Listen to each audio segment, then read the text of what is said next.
Here's some numbers for you. Over the past 40 years, 35% of all income gains went to the richest 1% of Americans, while the overall income gap has widened. 35% of all income gains to the richest 1%. From 1979 to 2006, the top 1% received 36% of all gains in household income, even taking into account employer-sponsored health insurance, federal taxes, and government benefits. Between 2001 and 2006, it got worse. 53% of income gains went to the top 1%. Over half of the income gains from 2001 to 2006, that great bubble that preceded the recession, over 50% went to the top 1%. Between 79 and 2005, now get this, the top 0.1%. That's 1 out of every 1,000 households in America received over 20% of all after-tax income gains. The bottom 60% received 13.5%. Think the worst of banana republics. The top 300,000 people got 1.5 times the total income growth for the bottom 180 million. Why do the have-it-alls have so much more, and how have they managed to restructure the economy to reap the lion's share of the gains and shift the costs downward, tearing new holes in the safety net and saddling all of us with increased debt and risk? Jacob Hacker and Paul Pierson put the blame squarely on government for aiding the rich and not doing enough to safeguard the interests of the middle class. The winner-take-all economy, they say, is primarily a result of the winner-take-all politics practiced in America. And, no surprise to listeners of this show, partisan politics has made little difference as inequality in wealth has remained constant during both Republican and Democratic administrations. But this national drift toward the concentration of power in the hands of a small group of super wealthy individuals has affected the parties differently. The Republicans have been empowered to pursue their agenda full speed ahead, while the Democrats are too often left to negotiate with themselves between their espoused principles and the wishes of their key funders. This has been going on so consistently for so long that we may have stopped asking this question. How, in a country where public officials must regularly face voters at the polls, could this have happened? And I'll be asking that question as well as this one. What, if anything, can we do to turn things around? My two guests today, Jacob Hacker and Paul Pierson, as I said, are the authors of Winner-Take-All Politics. Hacker is the Stanley B. Resor Professor of Political Science at Yale University and is the author of The Great Risk Shift, The New Economic Insecurity and the Decline of the American Dream, and The Divided Welfare State. Paul Pierson is Professor of Political Science and holder of the Avice Saint Chair of Public Policy at the University of California at Berkeley. He's the author of Politics in Time and Dismantling the Welfare State. Together, they have authored Off-Center, The Republican Revolution and the Erosion of American Democracy, as well as Winner-Take-All Politics. Welcome, Jacob Hacker and Paul Pierson. Thanks so much for having us on. Okay. I like listeners to get a bit of a feel for the people behind the ideas and the work that we end up talking about. So, Jacob first, and then Paul. Can you tell us a bit about your path to the work you're doing today? And don't be afraid to go back a bit to cite mentors or moments of decision along the way so people get a sense of who you are. Jacob. Well, first I should say that Paul and I actually have been working together for almost a decade now, but we actually have a connection that goes way back. We both were born and grew up in Eugene, Oregon, about a decade apart from each other, and we didn't know that until after we had known each other for quite a while. And I think that helps explain why the two of us really sort of have a very congruent outlook on things and work together well.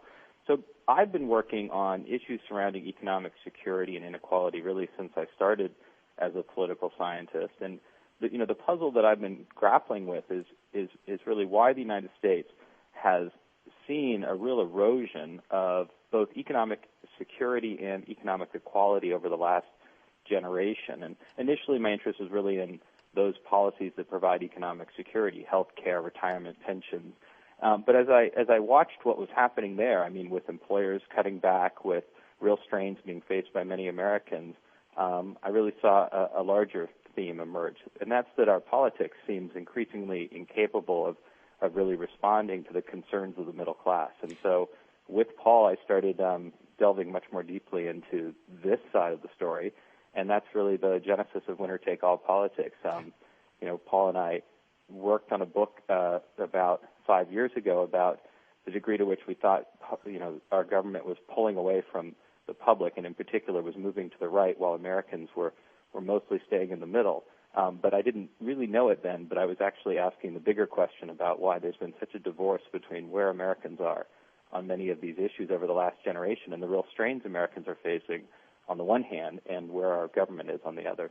Okay, that's the voice of Jacob Hacker. Let me ask you one other question, Jacob, before I turn to Paul, and that is that, as you mentioned, for a while you were concentrating on sort of smaller issues within the larger picture.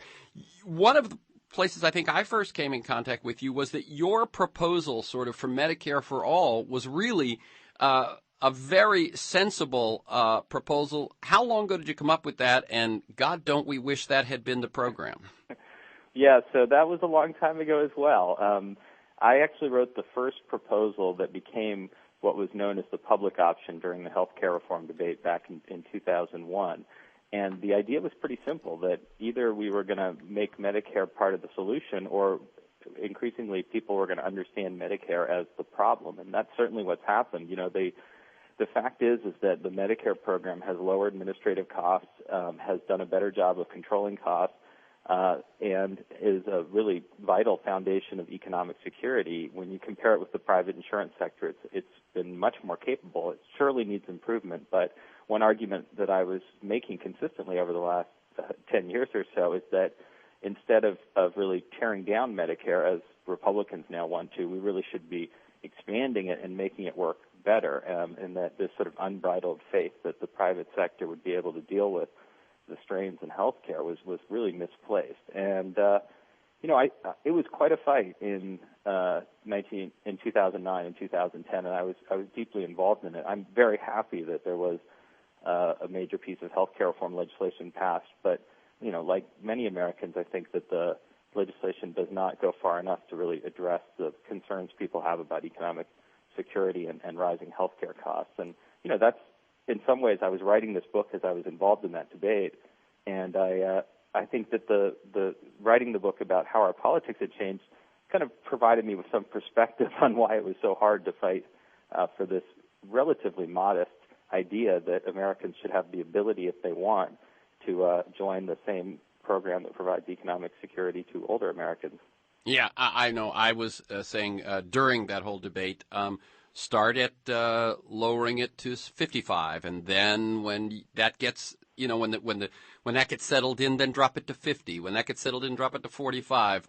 Way too rational in a politics that is, as you guys point out so well in this book, so dominated by either the very, very rich or the very rich corporations. And of course, the thing I bewail is that when you make the deals you make and end up with, let's say, inadequate or part-way solutions, whether in the stimulus program or healthcare, or if something happens in energy, then if it doesn't succeed, people say, see, and they say, let's quickly throw out the baby with the bathwater. Second guest now, Paul Pierson, a little bit about your path to the work you're doing nowadays. Go back to childhood and family. I think for a lot of us, that's where our politics and our social awareness comes from. And I was raised in a family where social justice issues were an important part of the way that we looked at the world. Spent a lot of time in a progressive Protestant church, and the parts of the New Testament that speak to having compassion and consideration for those less fortunate. That was an important part of my upbringing, and I think it carried into my work as an adult. I would say, in terms of the work with Jacob, the writing that we've been doing over the last decade or so, the really key moment, and it's still a highly relevant moment, I think, was the Bush tax cuts of 2001, which was one of the most important, maybe the most important piece of legislation in the last 30 years or so. And Jacob and I, we were talking about it, and both had the same reaction to it, which was that when you really look at that piece of legislation, it was like a subprime mortgage, the way in which it was designed. It was an attempt to make voters think that they were buying one thing when in fact what they were getting was something altogether different, and something that was just weirdly designed in all sorts of ways. We could go into some of the details about it, where you look at the design, you could say the only reason that they would set it up this way is because they're trying to manipulate voters so that they see some aspects of what they're doing, but much of the most important stuff and the stuff that is most favorable to the affluent is hidden. And we're still living with the repercussions of that today. It's been an astonishing political success, the Bush tax cuts, even though, now most Americans at least would like to see the tax cuts for the upper-ended groups abolished. But, I think in a way you could draw a direct line from the kind of deception that's built into the Bush tax cuts to the kind of deception that's built into the Ryan budget proposals that the House just passed, which are, I would say, an even more radical document than the Bush tax cuts, and are also being sold with a set of arguments which really hide what's going on. Yeah. So that was what I think Jacob and I were both motivated by just trying to understand how such a radical piece of legislation as the Bush tax cuts could be passed, how it could be successfully designed without really the media much noticing, or voters really getting a chance to notice, designed in such a way to present itself as a piece of legislation for everyone, but in fact being designed in a way that it really favored the groups that were already benefiting the most from the American economy. Yeah, and if I remember anything that the media featured during that debate, what there was of a debate, was Alan Greenspan pointing to the surplus that had accrued under Clinton, and pointing out how dangerous that would be in the future, and that these tax cuts were actually good for economic health. And as I recall, that was like the biggest story of that whole debate. Yeah, and that's an astonishing example, and we could spend an hour just exploring the dynamics of that fateful fight. But yes, you had the supposedly neutral head of the Federal Reserve, who had been on Clinton to cut the deficit, and it pushed very hard to get Democrats to cut the deficit. And then when Republicans came in, he provided what was, I think in retrospect you'd have to say just the shoddiest, most assembling defense of the huge hole that they were going to cut in the budget with the tax cuts, by saying that we really had to worry about the problem that the federal government was going to completely retire the federal debt. I mean, what's so funny to me is the analogy that the tax cut folks, the deficit hawks, and the Republican Party make. Think of it like your own home. They certainly weren't saying that then. Think about your own home. What if you ended up with a surplus you couldn't get rid of? Right. Okay, I'm Terrence McNally. I'm speaking with Jacob Hacker and Paul Pierson, professors at Yale and Berkeley, respectively, and authors together of Winner Take All Politics, How Washington Made the Rich Richer and Turned Its Back on the Middle Class. Both of you, I like to give out websites to folks so they can follow up on your work. As I looked around, I didn't see any for either of you in particular, so I would say go to yale.edu for Hacker, berkeley.edu for Pierson, and maybe Huffington Post for articles you both do. You have other references I should? Well, Simon & Schuster has a lot of information about the most recent book. Okay, that's true. On their website. Yeah, so if you go to Winner Take All Politics on the Simon & Schuster site, they've got excerpts, they've got reviews, and things like that. So you heard me in the intro, I think, lay out some of what I thought were some of the most egregious numbers that you guys pay attention to. I've got a lot of detailed questions, but just anything you want to add to the numbers I cited in that intro? Well, let me just kind of give the big picture here. Great. It builds off of what Paul was talking about with the Bush tax cuts. I mean, we've seen a remarkable period in which there's been both a dramatic increase in the share of income going to the very richest of Americans, as we show in the book. About 40% of all household income gains between 1979 and 2007, even after you take into account taxes and federal and private benefits, 40% of all household income gains have gone to the richest 1% of Americans, and the gains are a lot bigger at the very top. So we've seen this big development, and the argument that Paul and I make is that this is not driven by some inexorable economic trend beyond the control of policymakers. It's not due to globalization or technological change by themselves, but rather it's really due to what government has done to tilt the playing field in favor of those at the top. And so we're really grappling with a puzzle of trying to understand, first, how that happened, and second, why it happened, as you put it in your opening. And I think the conclusion that we came to as we did this work and increasingly, looked at these numbers and looked at the history, is that this has a lot to do with a real imbalance in our politics between the middle class, broadly construed, and those at the very top, particularly corporations, Wall Street, and the very affluent, who've gained enormous influence on our politics, even as middle-class Americans have lost a lot of the traditional sources of political voice they once had. So it's really trying to understand why that's happened, and as you said, to think a little bit about how it might be changed. That's really the reason we wrote the book. One of the formats that I use sometimes on this show, and in the back of my head, it's the format for this particular one, is really the way your book is set up, which is it's broke, let's fix it. And it's three questions. What's the evidence that it's broken? And that's in the numbers.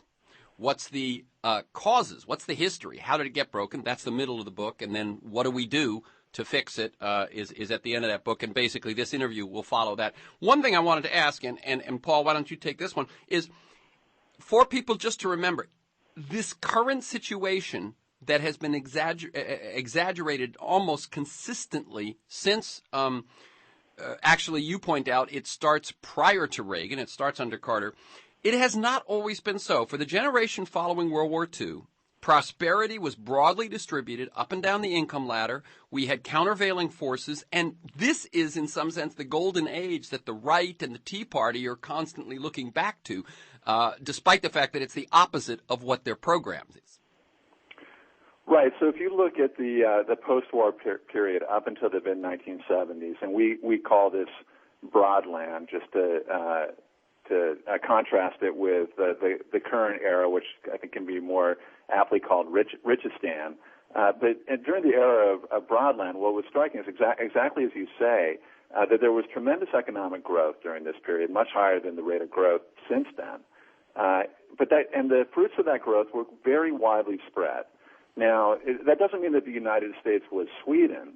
It wasn't an especially egalitarian country. And it wasn't even becoming more equal during this period. It's just that everybody's income was going up at about the same rate. So it really was a kind of rising tides lift all boats kind of story, which is just starkly different from the situation that's taken place since the 1970s, where overwhelmingly the gains have gone to those in the top 1%. And if you look at the rather meager gains in income that those below the top 1% have made, most of that is accounted for just by the fact that they're working more hours, not that they're actually getting paid more for what they do. So the contrast could not be starker. And do you agree with the sort of sick irony of it, that so much of the talk is let's go back to those better times, and that those better times were actually the times when labor had power, when wealth was spread, when the super rich were not out of this world, when we were not looking more and more like a banana republic or an oligarchy, and this goes back a little bit to what you said at the top, which is that the media and the public really seem to miss what's going on. Well, right. I mean, it's a little unclear with the contemporary GOP exactly how far they want to go back to the, the supposedly, the better past. These days it feels like they really want to go back to the late 19th century. I mean, they're attacking not just the Great Society War on Poverty programs of the 60s, but they're now attacking core New Deal programs, and actually, there are those who want to challenge the idea that senators should be directly elected, and True. that we should have an income tax. So, I think their golden age keeps on receding further and further into America's past. Let me piggyback on that and ask you to continue, because one thing you point out in the book is that this current period of enormous and destructive inequality is not unique in U.S. history. Well, that's right. I mean, so we now have, thanks to the efforts of a couple of outstanding economists, one of whom is a colleague of mine at Berkeley, Emmanuel Saez, and his co-researcher Thomas Piketty, who's at a French university. They've collected very detailed evidence on income distribution in the United States, going all the way back to the early 1900s, that allows you to look at not just the broad stretches of the income distribution, but especially at the people at the very top, the top 1% or 10th of 1% or 100th of 1%. And as you say, what that shows is that the levels of acute concentration of income at the top that we're seeing now, they're not unprecedented. And the time we saw this before was in the 1920s. It was right before the Great Depression, where you saw a lot of trends that were similar to what we witnessed lately, especially the huge expansion of the banking sector, massive increases in speculation, and with that a sharp concentration of income. And of course, when we're looking at history, what we see is that everything's out of whack. There's a crash, and then there are repairs. And I think what is so sad here, and I remember I interviewed David K. Johnston a couple of weeks ago, the expert on taxes, and it turned out he had been my guest on the day of Obama's inauguration back in 2009.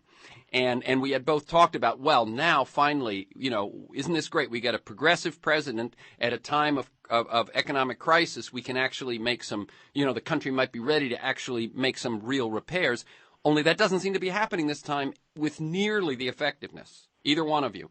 Well, I think that's part of the way in which you can be misled by the historical analogies as well as informed by them. I mean, I think there are two crucial differences between the early 20th century and today that help us understand what's going on. The first is just to note that in the early 20th century, a lot of that money was in the hands of a few capitalists, and a lot of it also was in land and inherited wealth.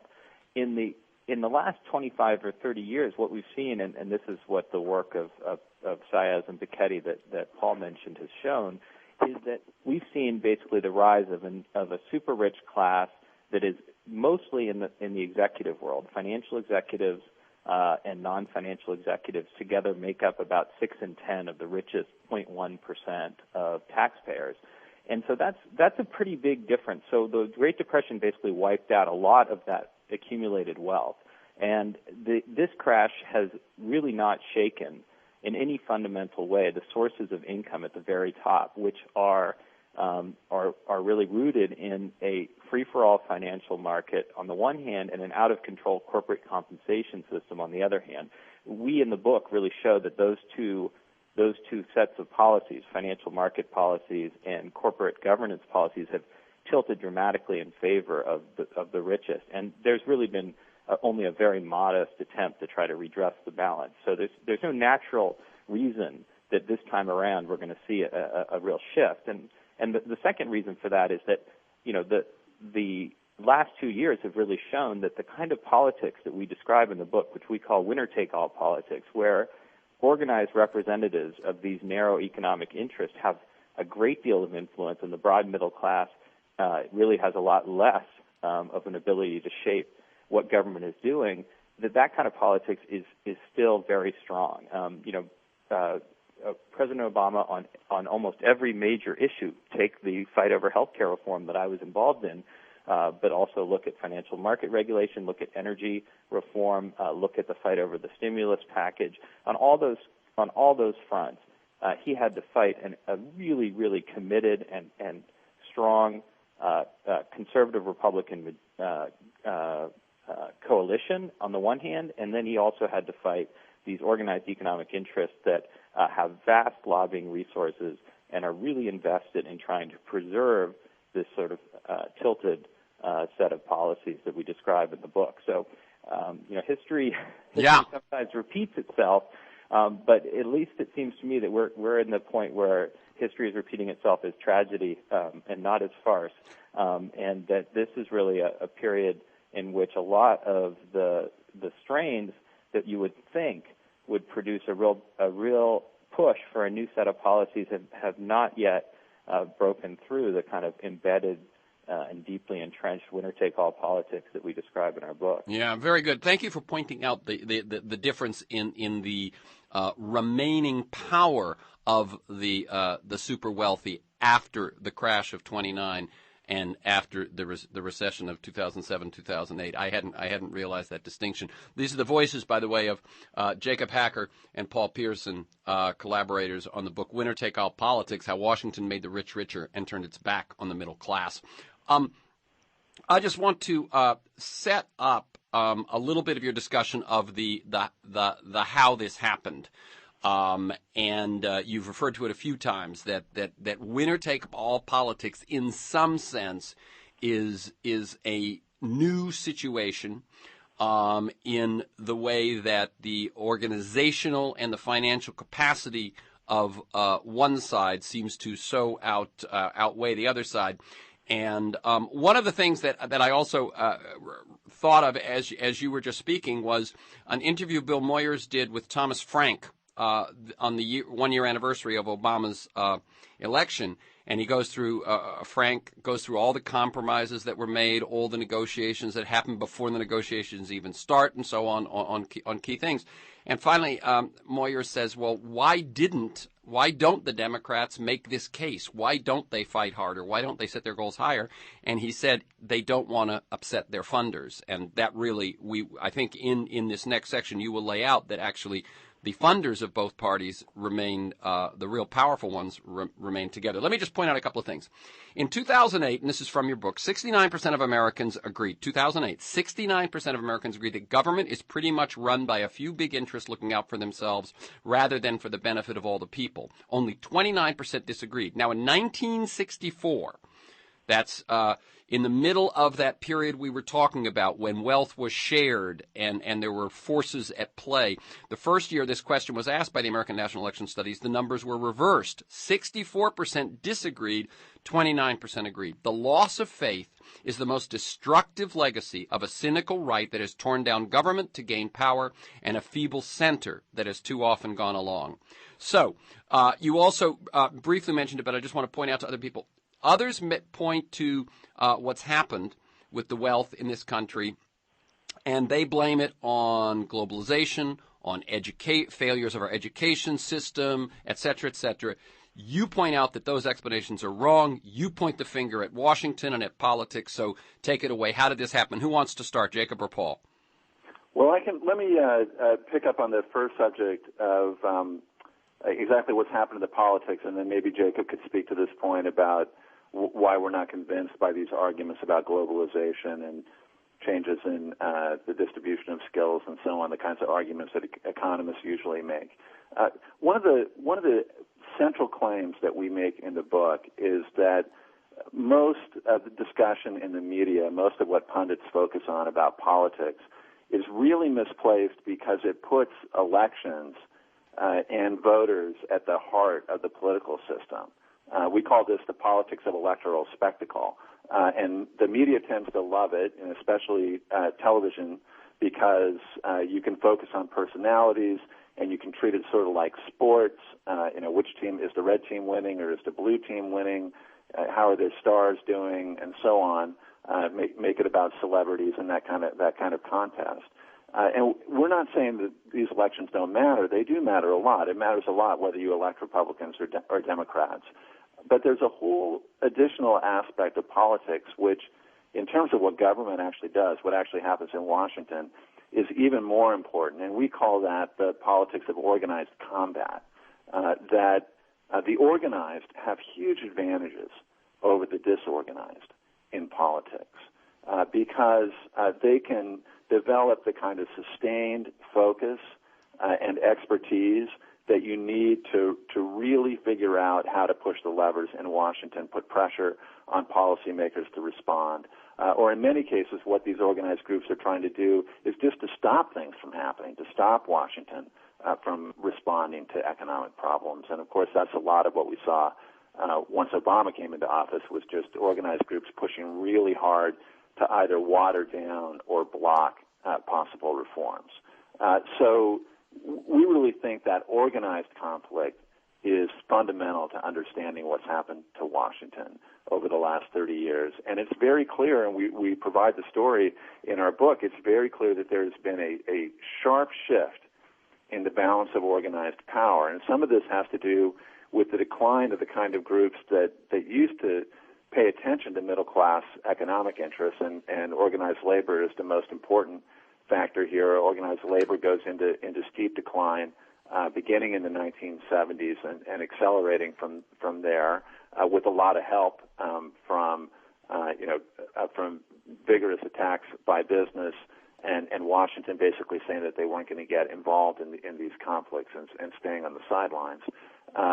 And in addition to that, business mobilizes in the 1970s in a way that was totally unprecedented, really expanding not just the amount of money they put into politics, and money is important, but I think it's too much of a shorthand to say that this is about the fundraisers for the party, even though I think that's an important element of it. It's also just who is putting pressure on politicians, who is paying attention to what they're doing, who is rewarding them or punishing them for pursuing certain courses of action or for doing nothing.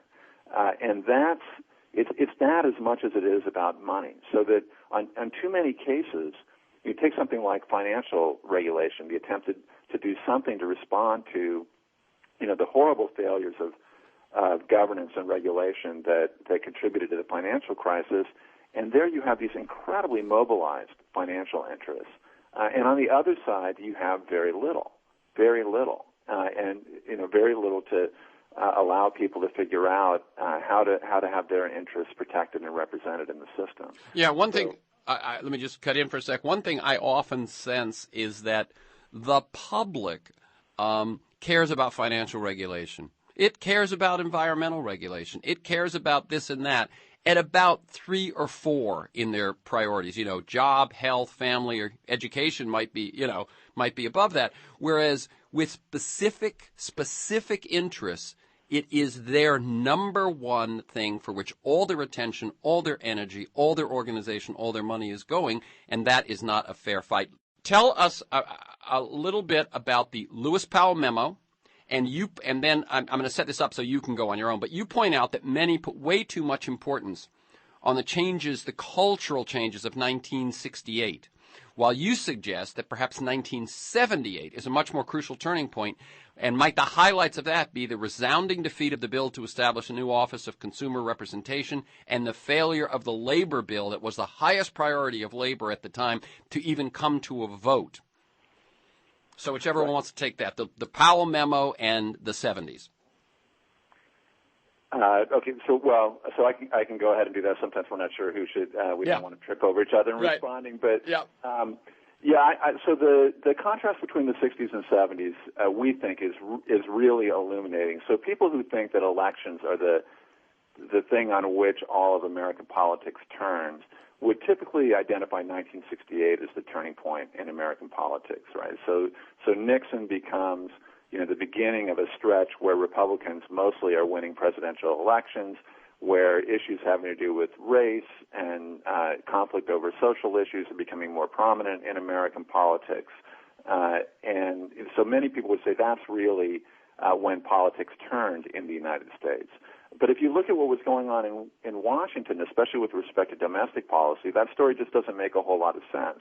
I mean, as we point out, during the first half of the 1970s, with Nixon in the White House, you see the highest rate of social spending growth in the 20th century, higher than it was under LBJ. You see all sorts of new regulatory policies being adopted, the EPA being introduced, consumer protection policies, occupational safety policies. So a big expansion of regulation.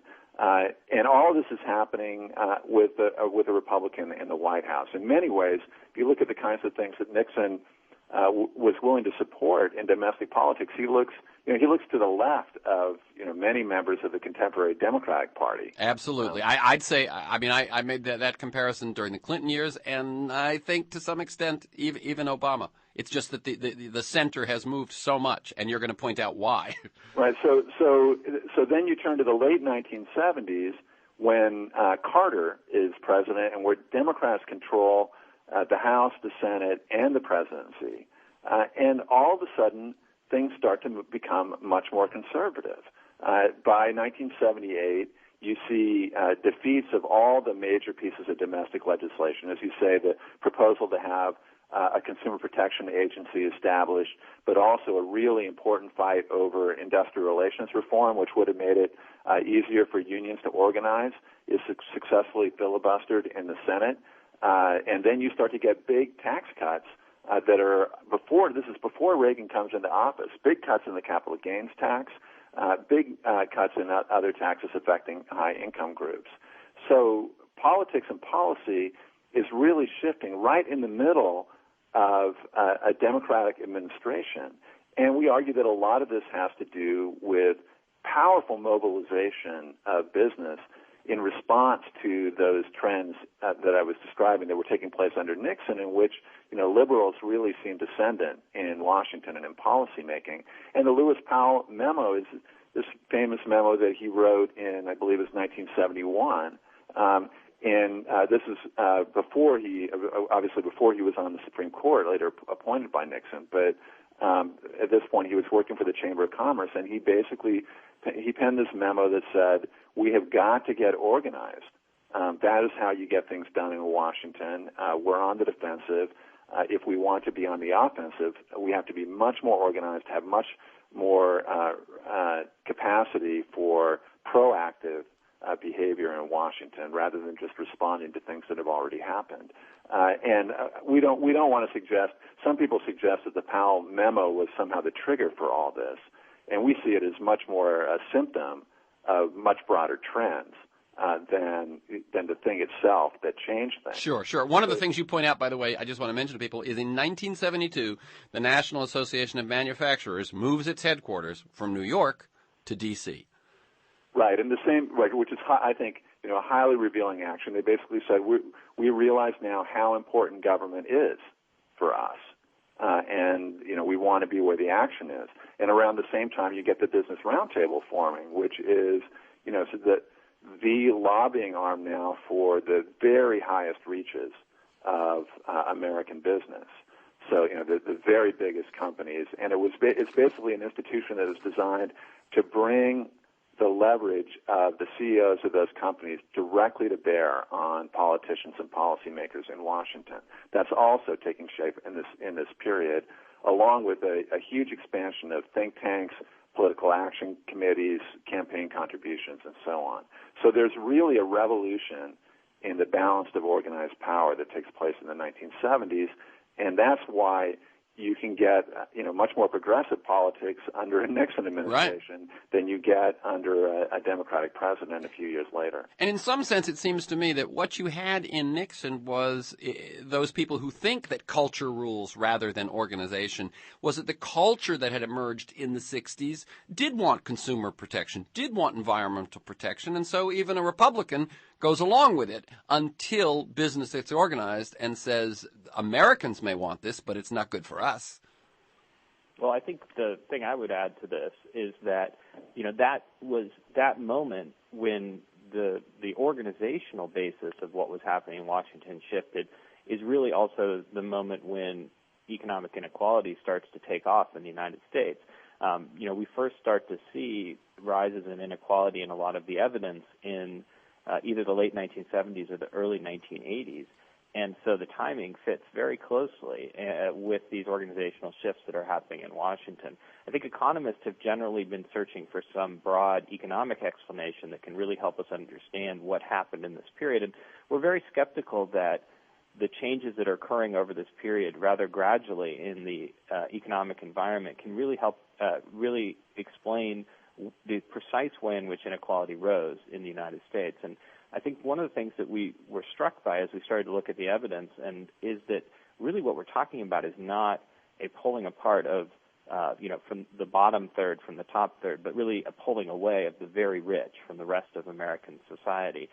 That's really dramatic when you start to look toward the 1990s and 2000s, but even in the 1980s, you start to see the richest of Americans really moving up and the rest of Americans seeing their wages stagnate and their incomes get ahead only because they're working more hours. And the standard arguments tend to focus a lot on skills and these technological factors, but that doesn't help us very well explain what's happening at the very top. And there's another reason to be, I think, skeptical of the view that this was a sort of natural result of economic changes, and besides the fact that it fits very well with the changes that are happening in our politics, and that's that the United States isn't the only country that over this period is experiencing shifts in the economic environment, being more exposed to the international economy or seeing technological shifts in the workplace.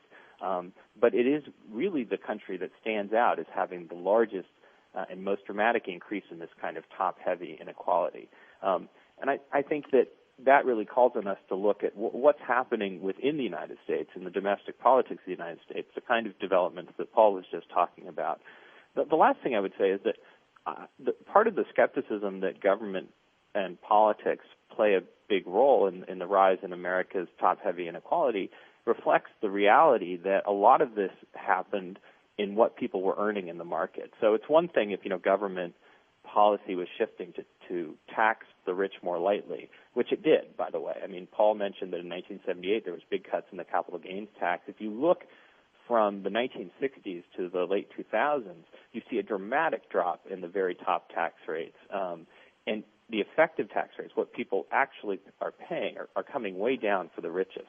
And one way to think about this is we used to have a tax code that was very progressive at the top. So the richest 10% paid more than the rest of the society. The richest 1% paid more than the richest 10%. The top 1/10 of 1% paid even more, and so on. But lately, the evidence just keeps rolling in that actually the richest of Americans are paying much less than they used to, and sometimes less than middle-class Americans. The most recent statistics on the top 400 taxpayers suggest that they're paying a tax rate, an effective tax rate that's not much different than what a two-income family, middle-income family is paying. So there have been shifts in tax policy. There have been shifts in what government is doing to provide benefits. But a lot of these changes are really occurring before government taxes and benefits take effect. And we argue that those changes really reflect the way in which government responding to these new organized forces, business groups, Wall Street was starting to organize in the 1980s. Government basically responded by changing the market. So we saw a massive wave of financial deregulation, which enriched those on Wall Street, but also created great risks for the rest of our economy. We saw a sort of shift in industrial relations policy, starting with that 1978 fight, but continuing through the 1980s, where we saw the rights of workers to organize being much less strongly enforced and sometimes explicitly cut back.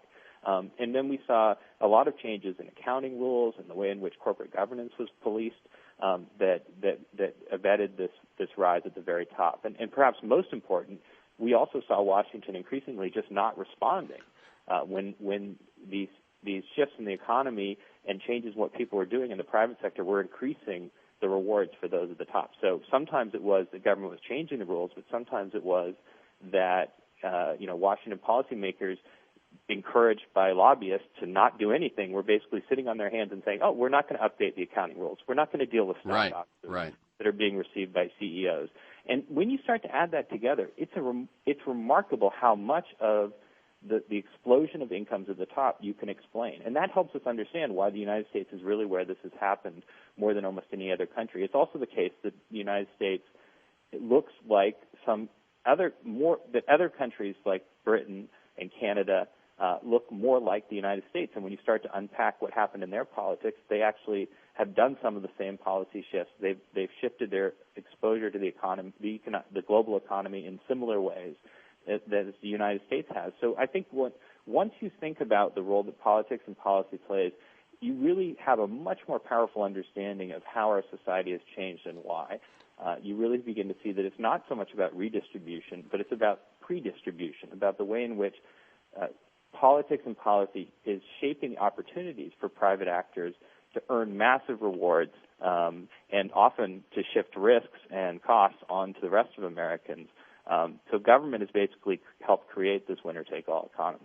Very good. One of the things you talk about, and you mentioned there a couple of times just then, is that it's not just the headlines that go to a big bill, that whether it's passed or not, what form it takes, but you call it a drift, that basically inaction in the face of needed action may account for even more than the stuff that gets the attention. I'm Terrence McNally, speaking with Jacob Hacker and Paul Pierson, professors at Yale and Berkeley, respectively, authors of Winner Take All Politics, How Washington Made the Rich Richer and Turned Its Back on the Middle Class.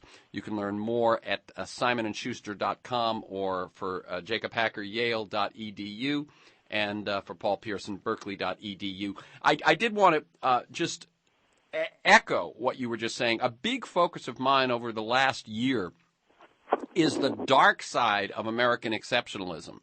Whether it's Stephen Hill's book, Europe's Promise, Tom Gagan's book, Was I Born on the Wrong Continent, or just kind of an attention, or The Spirit Level by Richard Wilkinson and Kate Pickett, that indicates that countries with the most inequality score poorly on almost everything, from public health to education, and even things that your Ayn Rand followers would say wouldn't be true, which is even innovation and patents and so on. So I try to draw attention to the differences between the U.S. and the other wealthy nations. Unlike what Margaret Thatcher said, there are alternatives, and other nations have found better ways to function in the same general environment we face. And I find American ignorance, whether it's the public or the media, and certainly our politicians, ignorance and purposeful ignoring these differences almost pathological. Any thoughts? I mean, this has to be something that stares you guys in the face, too. Yeah, I think that is a very striking feature of American culture that the media strongly reinforces.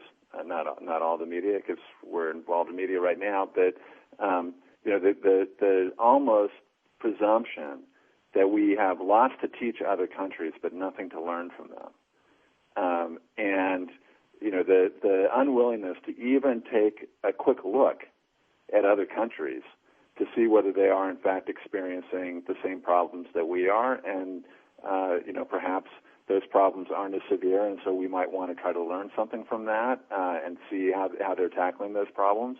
It is really striking. I think, just to take probably the most obvious example, Jacob could speak to this with more authority than I, but would be healthcare. Yep.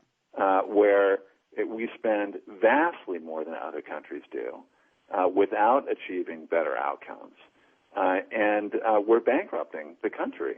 Not just the government, right?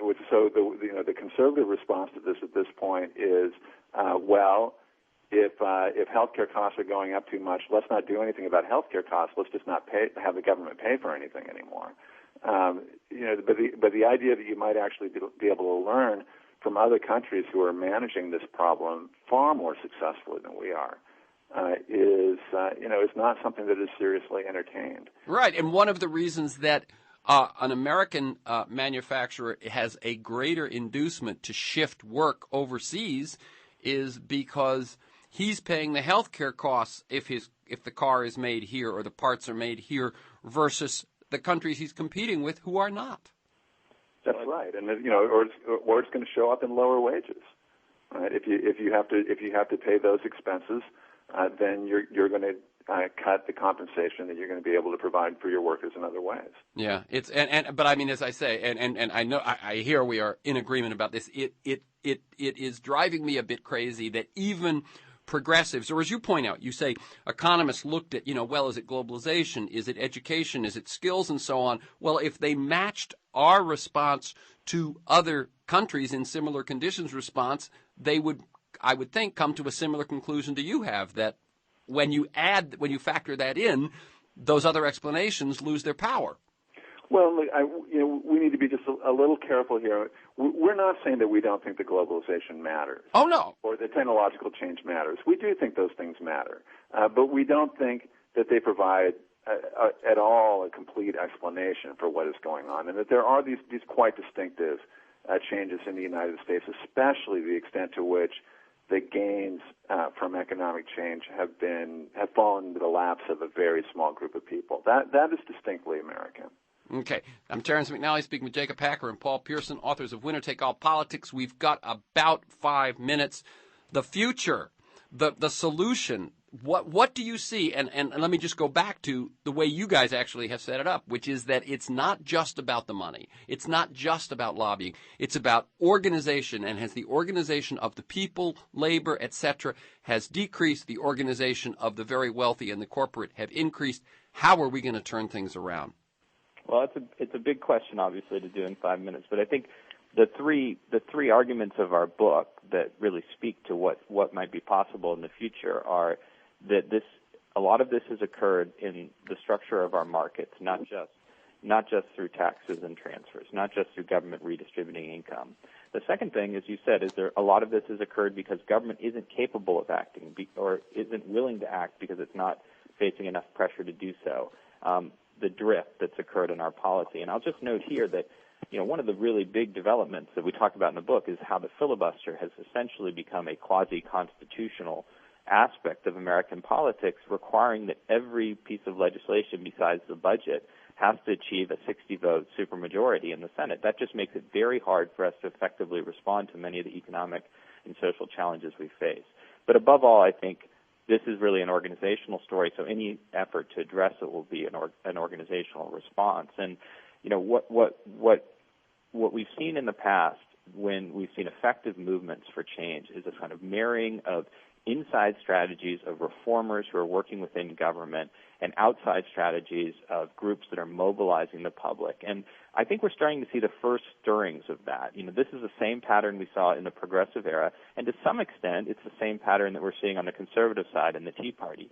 But it's going to have to, of course, take a distinctive form for progressives today. And I think the only way it will happen is if there's basically a strong emphasis on political reform, as we put it, changing the political rules of the game and getting a better balance of power in American politics is also going to change the economic rules of the game, because so much of what's happened is because of the decline in countervailing power within the market, not just within our politics.